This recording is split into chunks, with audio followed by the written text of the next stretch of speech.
La première partie de notre raison d'être, c'est d'animer et de promouvoir l'action bénévole chez les citoyens de la péninsule acadienne.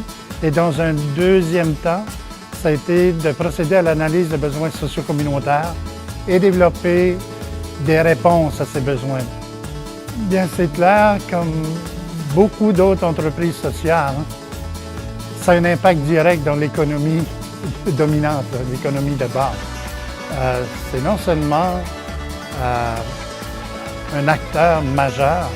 Au Nouveau-Brunswick, les entreprises sociales, le monde communautaire, le monde associatif, c'est 10 de la main-d'œuvre. Alors, quand on annonce des programmes pour le secteur privé, pour l'emploi, on oublie souvent qu'il y a 10 du monde associatif qui eux aussi ont des employés, puis eux aussi répondent aux normes d'emploi, puis eux aussi ont à répondre au versement au niveau de charges sociales et autres. Donc, on contribue directement à l'économie d'une société comme la nôtre.